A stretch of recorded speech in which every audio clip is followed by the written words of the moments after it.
കോഴിക്കോട് CPM-ലെ സംഘടനാ പ്രശ്നങ്ങൾ പരിഹരിക്കണമെന്നാവശ്യപ്പെട്ട് നേതൃത്വത്തിന് പരാതി നൽകി TK ദിവാകരൻ. ജില്ലാ കമ്മിറ്റിയിൽ നിന്ന് മുതിർന്ന നേതാവ് PK ദിവാകരനെ ഒഴിവാക്കിയ സംഭവത്തിലാണ് നടപടി.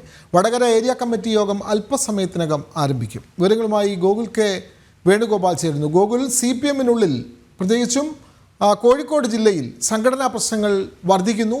അത് പരിഹരിക്കണമെന്നാവശ്യപ്പെട്ടാണ് ഇപ്പോൾ നേതൃത്വത്തിന് പരാതി ലഭിച്ചിട്ടുള്ളത്. കൂടുതൽ വിവരങ്ങൾ.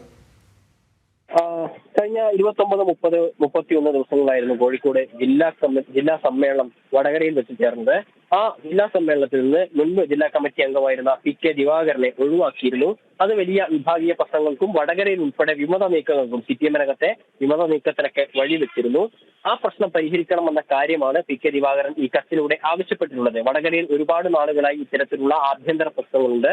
ഈ പ്രശ്നം പരിഹരിക്കാൻ വേണ്ട രീതിയിലുള്ള ഇടപെടലുകൾ ജില്ലാ കമ്മിറ്റി നടത്തണം എന്ന ആവശ്യമാണ് ഈ കത്തിൽ പ്രധാനമായിട്ടും PK ദിവാകരൻ ആവശ്യപ്പെട്ടിട്ടുള്ളത്. ഈ സമയത്ത് തന്നെ ഇപ്പോൾ വടകരയിൽ CPM-ന്റെ ഏരിയ കമ്മിറ്റി യോഗം ആരംഭിച്ചിട്ടുണ്ട്.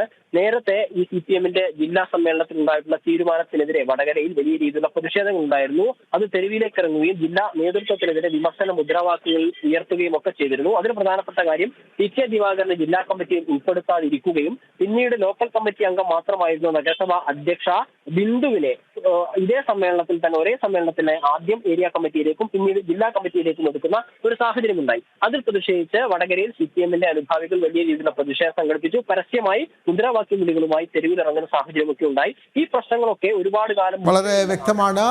കോഴിക്കോട് ജില്ലയിലാണ് CPM-നുള്ളിൽ വീണ്ടും പ്രശ്നങ്ങൾ രൂപം കൊള്ളുന്നത്. അപ്പോഴാണ് നേതൃത്വത്തിന് ഇത്തരത്തിൽ കത്ത് പാർട്ടിയിലുള്ള ഭാരവാഹികൾ തന്നെ നൽകുന്നത്. വിവരങ്ങൾ നൽകുകയായിരുന്നു ഗോകുൽ K വേണുഗോപാൽ.